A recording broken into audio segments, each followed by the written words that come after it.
Hello, and welcome to the post-council meeting news conference. We do this after every meeting of the Marshfield Common Council, and today, as often, I am joined by Mike Warren of the Hub City Times. We'll go through the items of the November 22nd Common Council meeting, get you caught up on some of the discussion and the decisions. So with that in mind, Mike, take it away. All right. Thank you, Steve. Good to be with you again here on our, post-council discussion. So let's talk a little bit about, well, first of all, each meeting starts with public comment period, where the public has a chance to get up there and express opinion or concern about some matter. And I guess I want to start there because it actually had to do with an agenda item later in the meeting, which I'll kind of look ahead here. Request to discuss proposed remediation of Brame Park Skate Park. And I know that this was an item of discussion at the previous council meeting, I believe. So for the two council meetings in November, this was discussed. And at this latest meeting, there was not only discussion, but public comment. Bring us up to speed. What is the issue with the skate park, and where are we going after the November 22nd meeting? Okay, Mike. Well, I think a lot of our viewers may know this, but some may not. Sadly, there was a recent death of one of our young people from Marshfield High School from a drug overdose. And that individual was very fond of the skate park, spent a lot of time over there. I really enjoyed it. The individual also had a lot of friends who frequented the park. So after his passing, there was an outpouring of affection and desire to honor him in some way. And so some sort of a makeshift memorial was constructed. There was some decorative, if you want to call it that. I guess I haven't seen it myself, but things drawn on the walls of the skate park complex, and some other things put out there that would recognize this individual for who he was, and like I said, the desire to honor him in some way. I had a lot of people who were really struggling with how to express that. Well, the Parks and Recreation Department, Mike, decided to let that stay for a while. They certainly didn't want to step on that, let people grieve and walk through the paces. But they made it known, at least to me and maybe to others, that they were intending to clean that up, to wash the walls, clean up the items and whatever, and get back to normal at some point to the skate park it was before. Well, I think word of this maybe got out a little bit. Michael Riley, one of our council members from District 9, had concerns about that. I think he felt like there was some merit to cleaning up and restoring to what was there, but the idea being that there should be some kind of, or could be some kind of, ongoing memorial to that individual left. Now what that looks like, who knows? Who knew then, who knows now? But we had a lot of people come to the meeting on November 22nd. A lot of young people were there. There were a few speakers, and basically the message, I think, was, you know what, we want to be part of discussing what might come behind this. Clean it up, that's great, we get it, but that we can have some way to recognize this person for a long time to come. So what was decided was a forming of a committee. That happens a lot at City Hall, I realize, but Mike O'Reilly, the council member, is going to be part of it. Justin Casperson, obviously our Parks and Recreation Director, will be involved, and others. And then they want to include some young people who are skate park users, people who kind of have an interest in seeing something done that would bring recognition to this person. And so they're gonna meet hopefully soon. I mean, we're going into the winter now, so not much would happen for the next 3 or 4 months, but they want to be planning so when we get to spring, we have an idea of what we're going to do to clean up what's there and maybe establish something that everybody can agree on going forward. So it sounds as though, there will be a special committee to look into this issue. Cam Kirschbaum is the young man who, from what I understand, it was an accidental overdose, is how it's been described to me. And so, yeah, you're right. There was some, graffiti. And I know there were people that, basically called the city and said, hey, look, the skate park's been vandalized. There's graffiti all over the place. What's going on? And who's responsible, and why aren't they being held accountable? well, when the explanation finally came out and then, some council members got involved, then it went to, and from what I understand, it will go to, from graffiti to what? They're looking at maybe removing the graffiti that's there and creating some sort of permanent mural art display of some kind. I maybe just talk about what they're leaning toward doing if they do in fact get rid of the graffiti that it does exist. Yeah, Mike, you make a really good point. One person's graffiti is another person's, honor and recognition for someone. But I think it's pretty well understood by most people, including I think the young people involved, that what's there now probably couldn't stand the way it is. But would there be an opening to painting or drawing, as the case may be, whatever, some type of mural that would be deemed acceptable? And I'm glad you clarified that this was an accidental overdose. I didn't mean to imply anything else.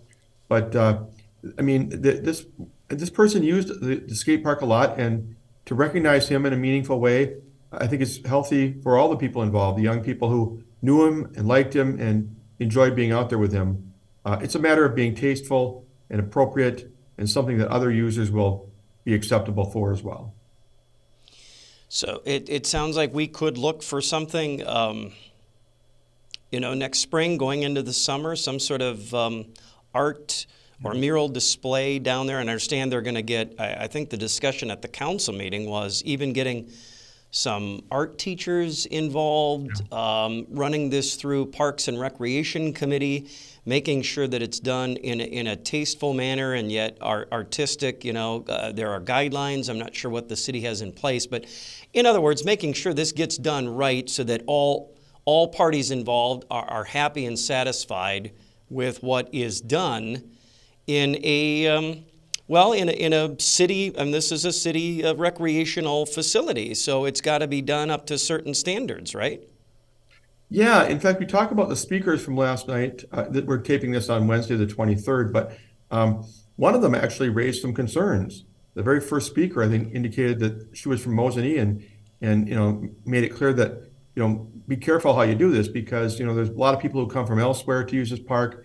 It needs to be something that shows the city well and is something that other users will find to be attractive and appealing also, not just the young people who are trying to honor this individual. So I thought that was a good point made in addition to the other comments that were made in favor of a memorial.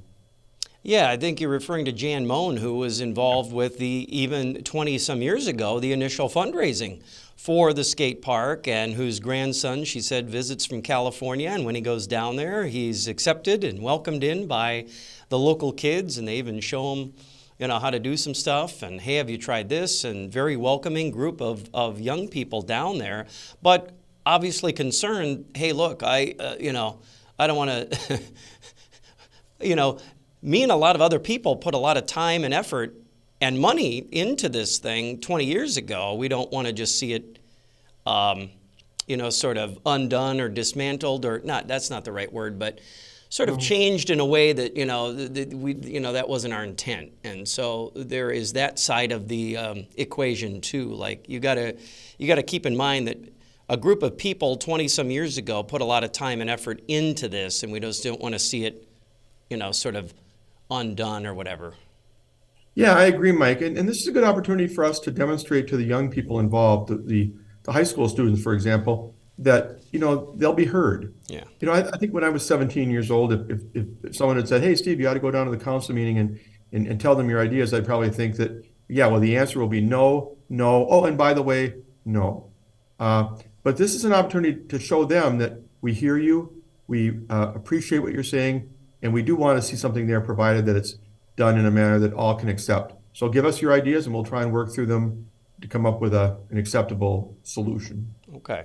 So again, this will be a sort of an ongoing planning effort throughout the winter, and they come forward with a plan or a design or something. Renderings, I'm guessing, I'm kind of foreseeing, we'll get a look at, the way they can do things with computer drawings and renderings and things nowadays. I'm thinking by February, March, we might have an idea of what this thing might look like.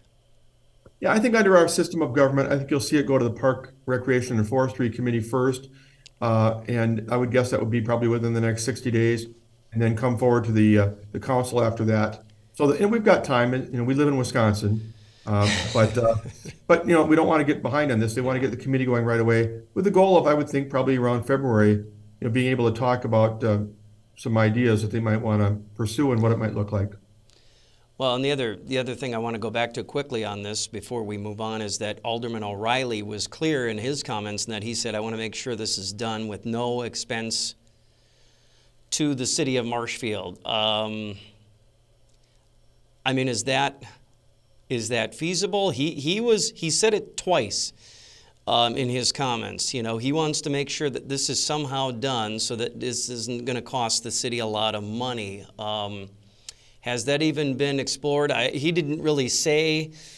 He didn't come out and say how this committee is going to accomplish that. He didn't talk about fundraising efforts. He didn't talk about anything specific other than he said on 2 different occasions, I want this, this is going to be done with no expense to the city of Marshfield. I don't know, is that even feasible? Well, I don't want to be criticizing Councilmember O'Reilly, and I really want to commend him on his desire to work toward an acceptable solution here. I find it hard to believe there won't be at least some city cost. First of all, think of the cleanup. I'm assuming that we're going to be part of that. And then even with anything that's done after that, probably will be a request to us to cover some of the material costs, okay. Whether that be paint, whether that be whatever. Now, maybe I'm wrong. I mean, we have some great organizations in this community and people who want to band together to do positive work. But I would suspect that there'll be at least some city cost. I guess the point is maybe he's trying to keep that as limited as you can. Okay. All right. Anything else on that? No, I think it does show how government works. I mean, we start a lot of committees here, and every time people hear that word, they probably glaze over. But I think that was the right approach here, is to get some students, adults, Park and Recreation, Councilmember O'Reilly together and figure out what's possible. And I look forward to seeing what they come up with. Okay. Well, speaking of adding another committee, that has gotten a lot of attention lately at City Hall. On at least, I'm quickly looking at the agenda here. 3 different occasions, I think, there was talk of one board, ethics board, and then audit committee, and then appointments to boards and committees. I'll just kind of throw all 3 of those out on the table, and we can knock them down one at a time here, because those are 3 areas that are, or at least did get some discussion on November 22nd. Yeah, let me start out with kind of the broad brush, and that is that the boards, committees, and commissions that we have do a lot of the legwork for the council. They really do. And I know you know this, Mike, because you've covered us for quite a while, but many of the items that are brought forward to the council subcommittees, Finance, Budget, and Personnel, and Board of Public Works, and that ultimately end up in the council's lap, come through these volunteer groups that sit on Park, Recreation, and Forestry, Historic Preservation, whatever.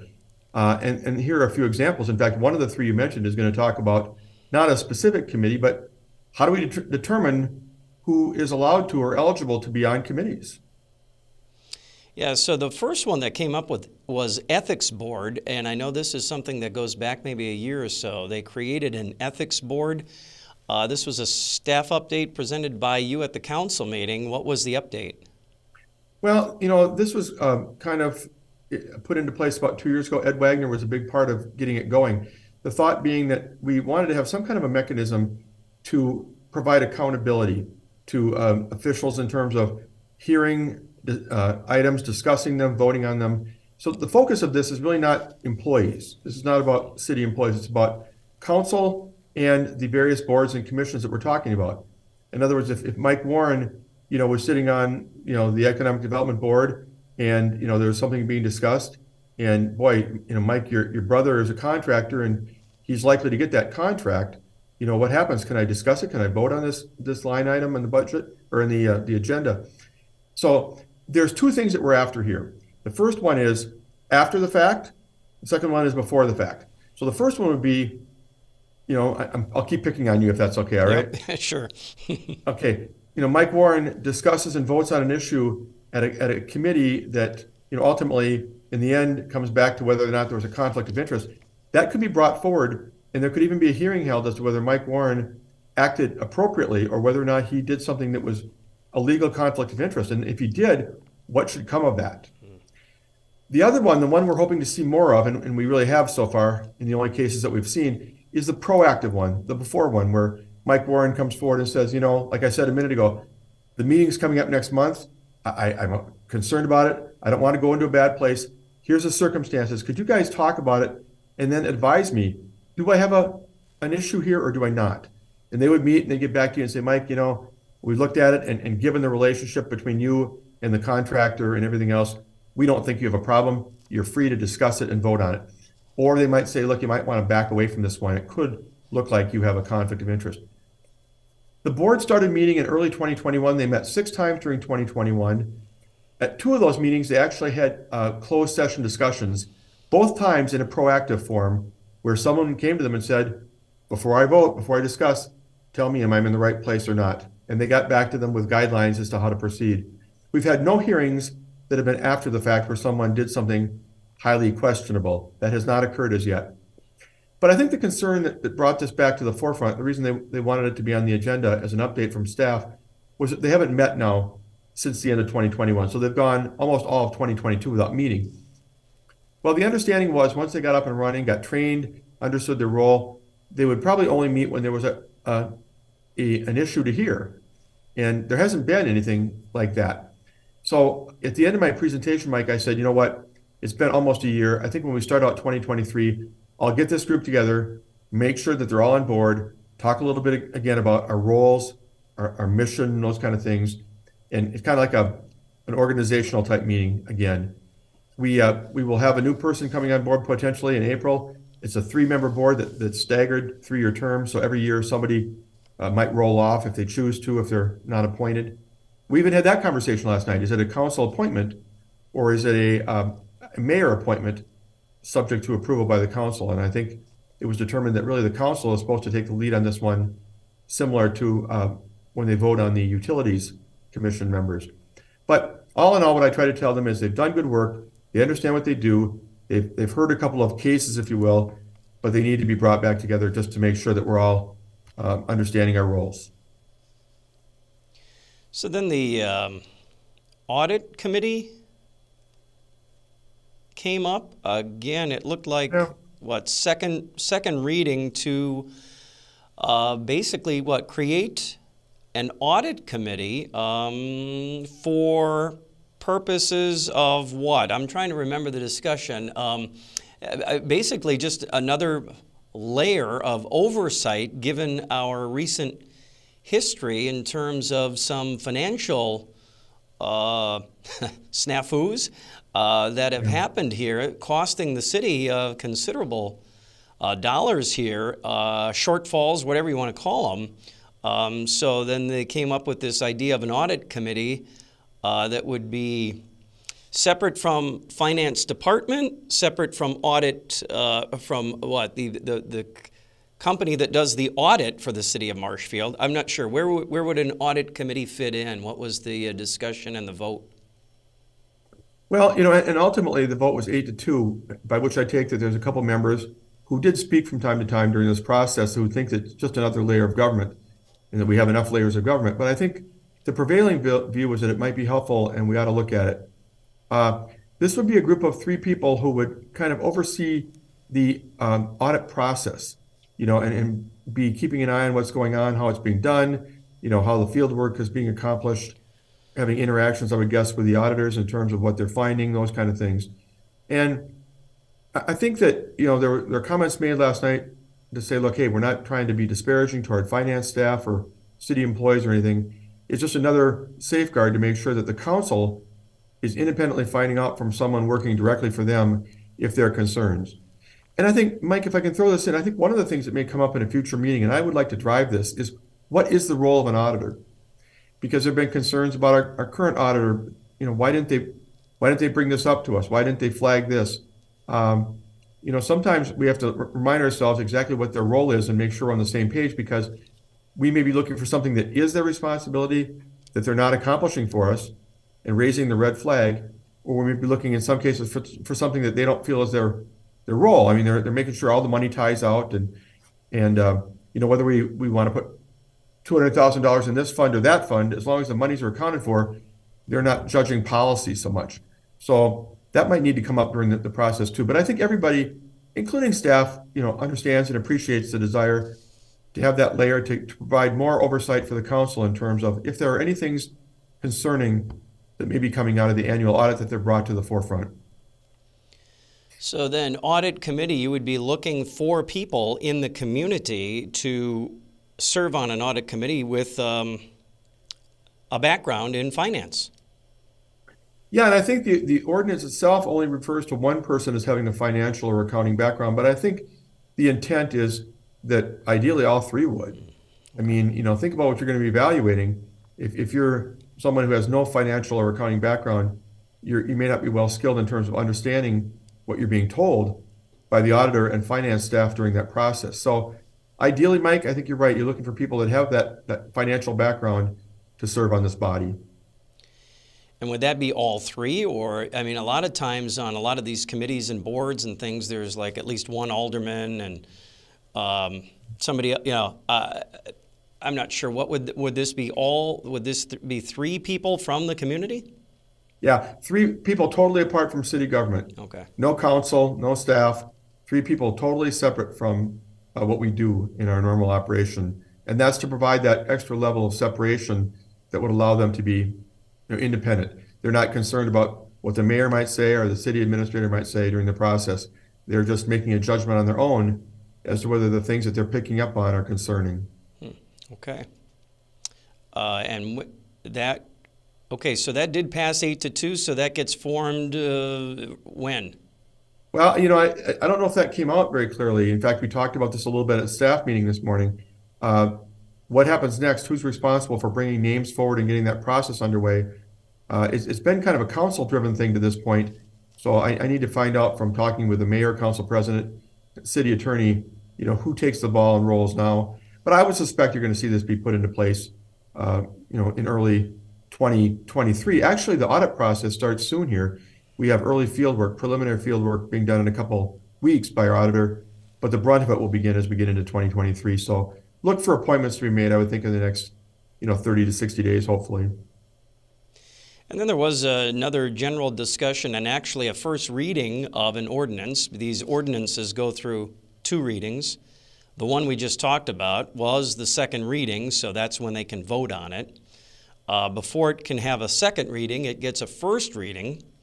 And I guess there was a first reading of this, again, sort of this, you and I have talked about this after some of these council meetings lately about appointments to boards and committees.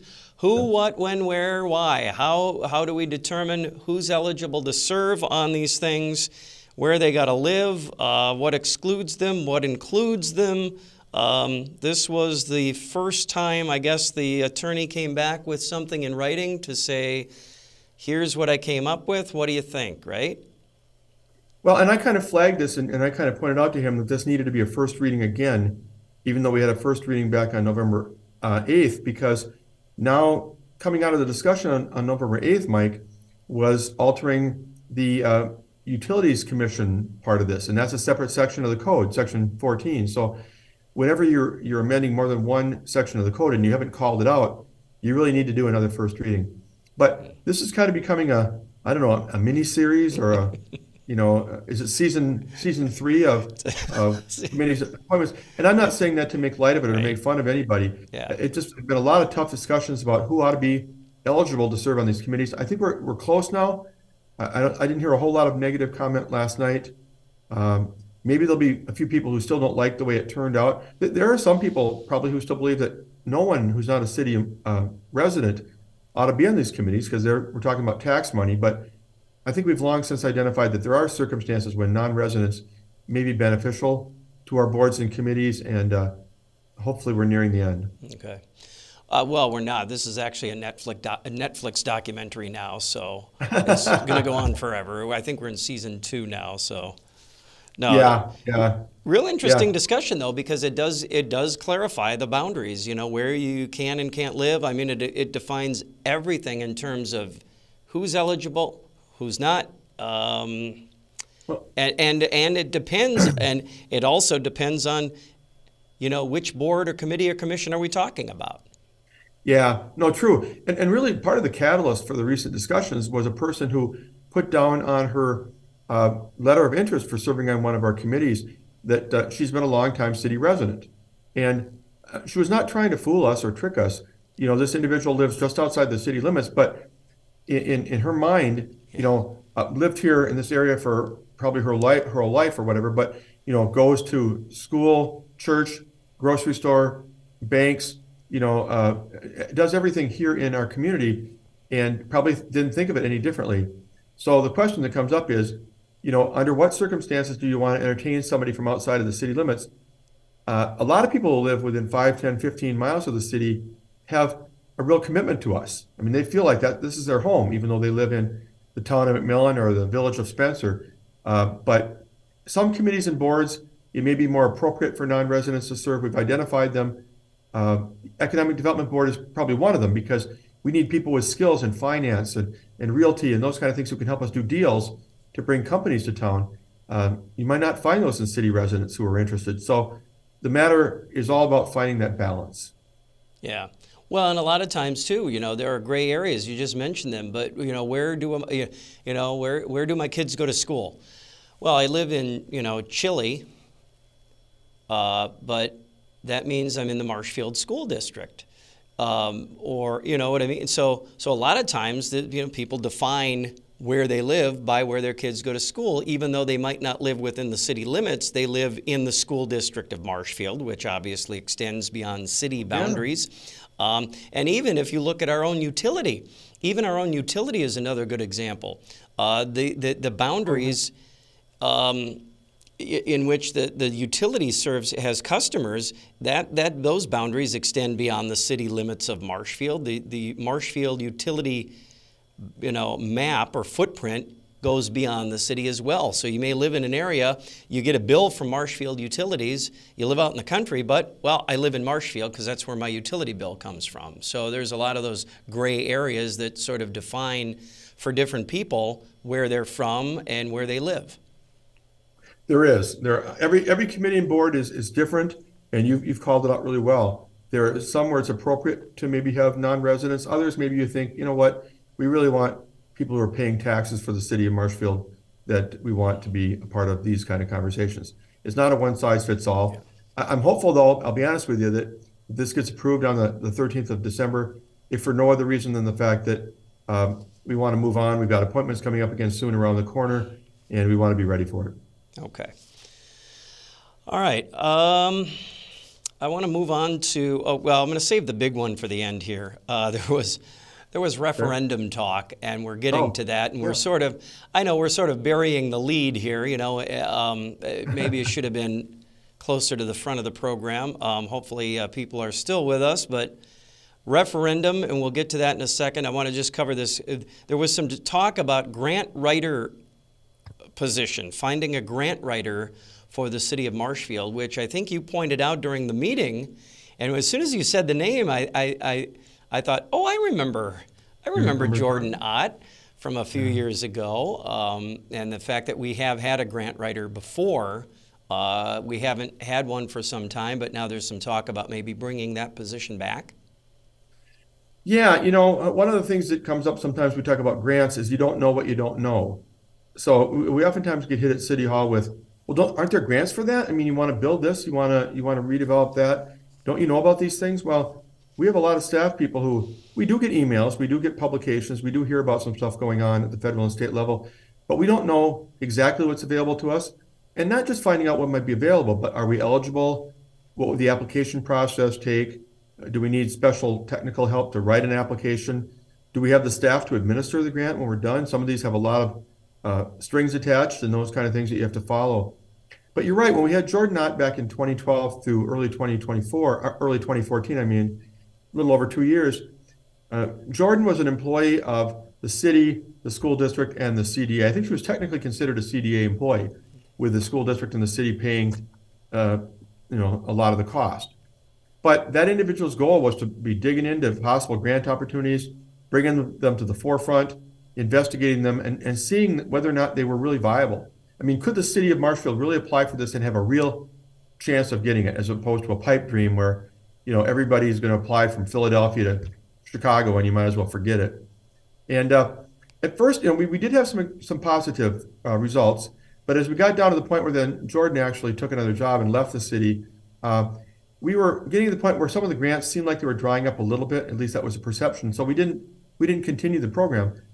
But it does appear now, from what I hear, Mike, that there are a lot of things out there again, a lot of opportunities. Maybe some of them came from COVID, and there's still fallout from that. But whether it's public works, engineering, police, fire, and we don't want to miss them. So if you really did have somebody working for you, they could raise their salary in a heartbeat, for the year by coming up with a grant for $75,000 or whatever. What we came out of the meeting with, though, is a couple things. Right now, we're kind of in a pull down the blinds mode a little bit in terms of staffing. We're actually talking about, if this budget gets approved with the proposed cuts next week, that we're going to not be really refilling some positions right away and stuff like that, which makes it hard to picture us hiring a person, even if we share it with someone else. But at the very least, let's look into if anybody can help us, some local resources who know about grant. Let's talk to consultants who might be able to help us, see if they can identify things for us and help us for a fee. What can we do now to try and at least get a chance at capturing some of these that we're not doing now, and be as proactive as we possibly can for the moment without a staff person? Alderman Witzel, during the discussion, was, he made a good point. He said he was on a recent tour of some kind in La Crosse. Every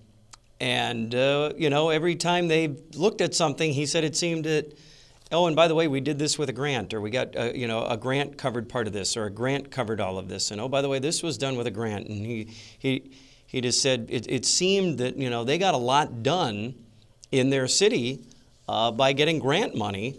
And so if you do have somebody who knows the ins and outs of the grant world, because it can be very, confusing, it's letter of the law kind of stuff. Their deadlines are very, specific, and if you don't meet them, you're automatically out of the running for the money. It can be a tough world, the grant world, and so if you have somebody who knows kind of what they're doing, it can really benefit a community financially and get a lot done that you can't normally do in, say, the regular confines of a city budget. You're totally right. In fact, we're still applying for it and getting grants right now. It's not like we're not getting any. I think that the fire chief might have pointed out, or somebody pointed it out, that we've gotten grants for equipment through fire, different opportunities there. Others have too, but you're absolutely right with what you're saying, and I think we need to work in that direction. The one caveat I do want to throw out there, Mike, people understand, it's very rarely 100% money. It might be 50% or some other number, and that's great.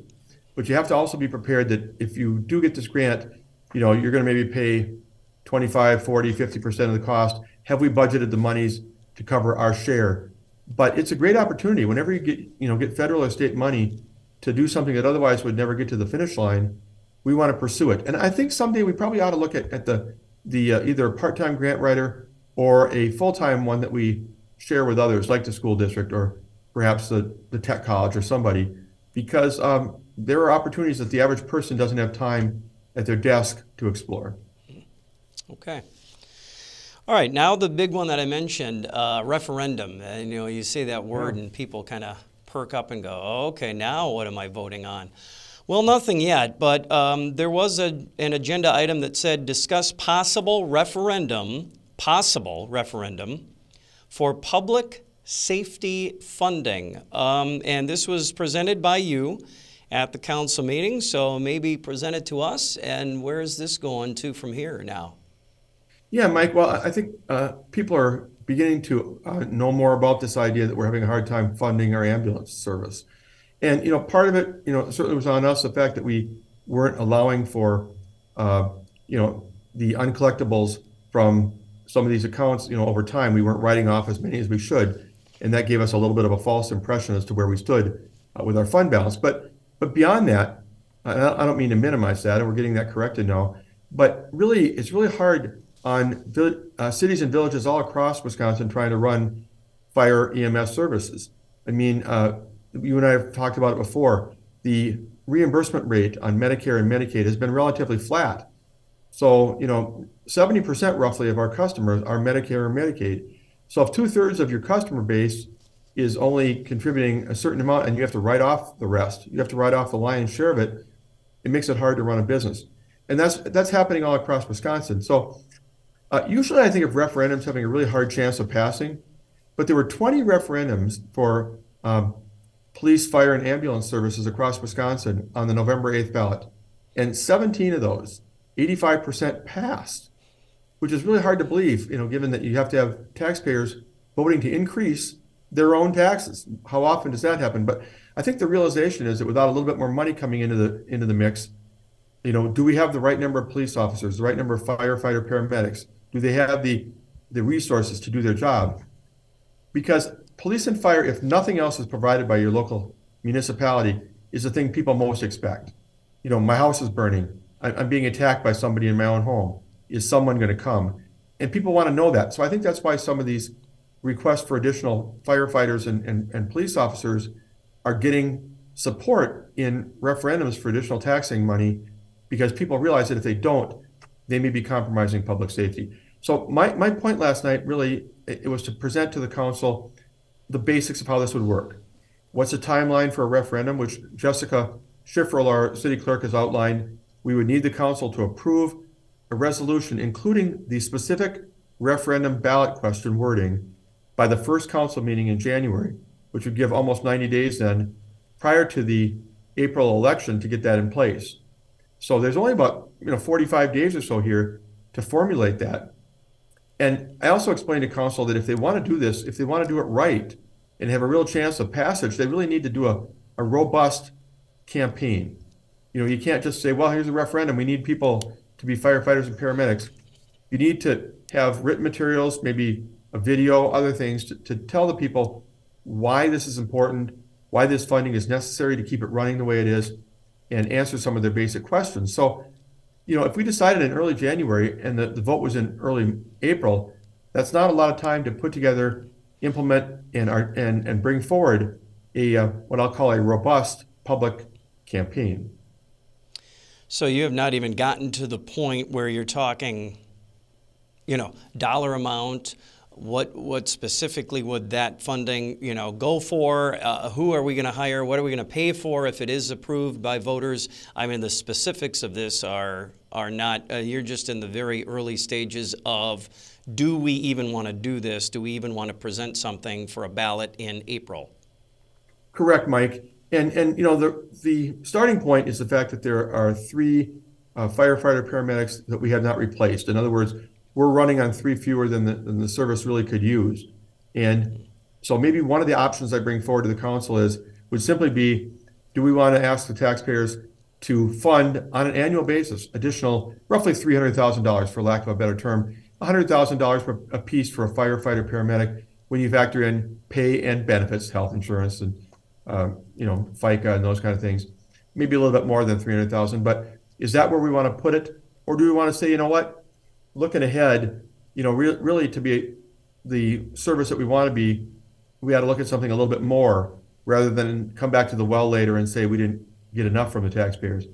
And again, if you're watching this program right now and saying, you're talking about me raising my own taxes, we're not to that point yet.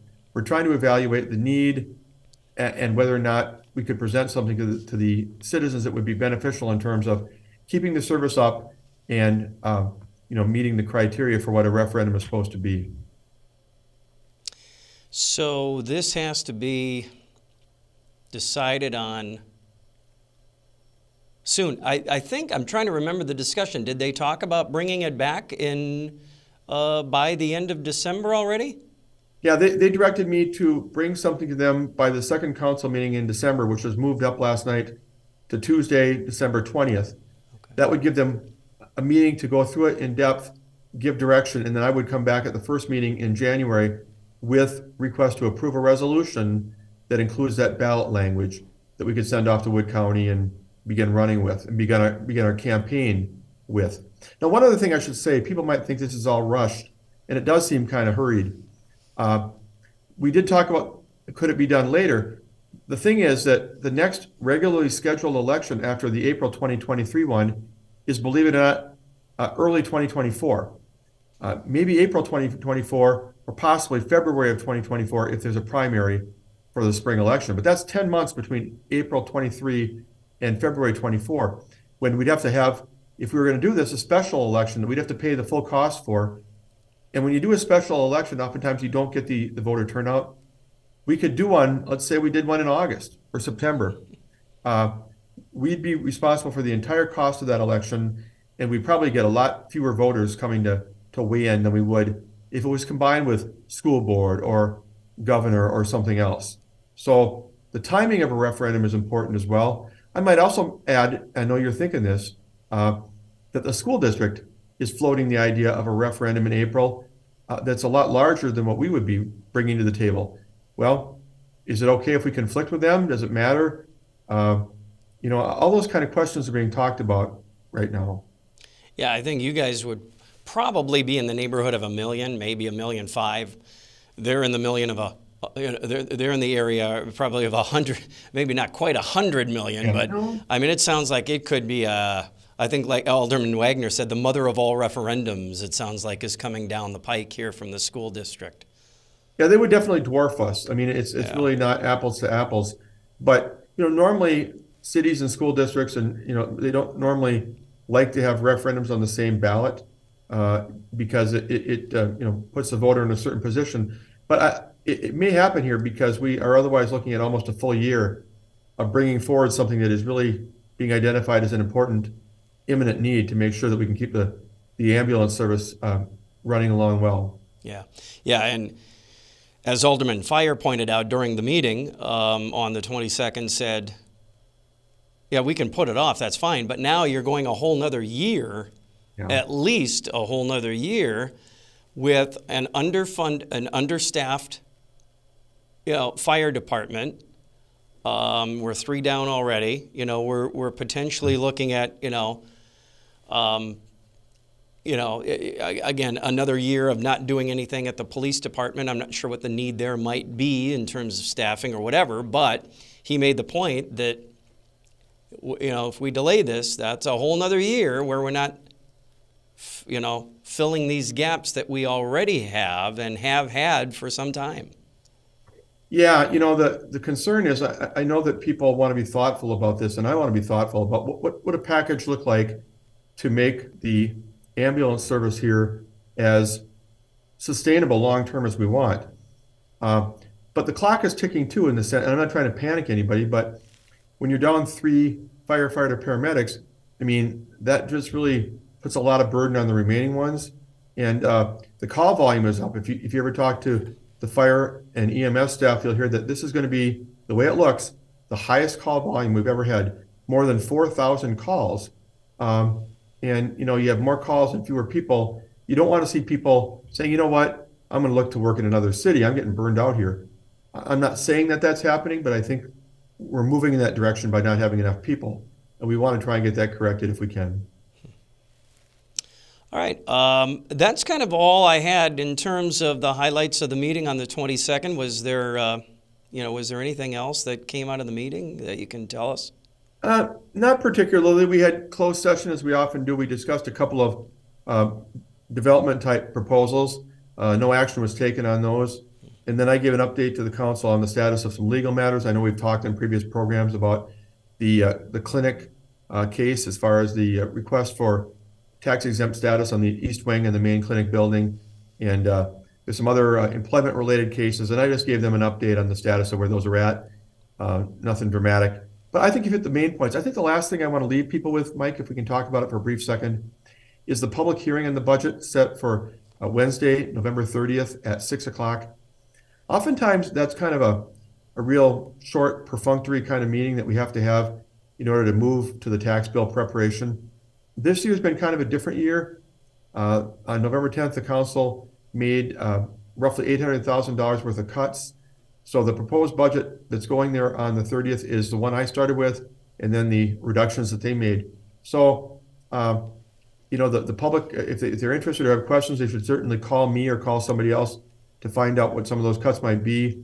And I think there'll probably be a little bit of discussion as to whether or not the budget, the way it's proposed right now, passes, or if there's some other version. So the meeting could, truthfully, the meeting could be 5 minutes, or the meeting could be a lot longer, depending upon whether the version that was forwarded for consideration on November 10th is passed the way it stands right now. And, you know, I just would invite people, if they have questions or comments, to weigh in either before that meeting or at the public comment portion of that meeting on November 30th. And that'll be the night where they do have to, I mean, you know, once they're in there, they can't come out until they've got a budget passed.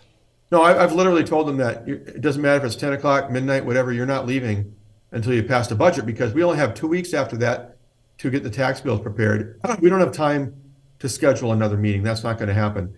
They need to make a decision that night on what the final budget will look like. Okay. Well, looking forward to that, right? What could go wrong?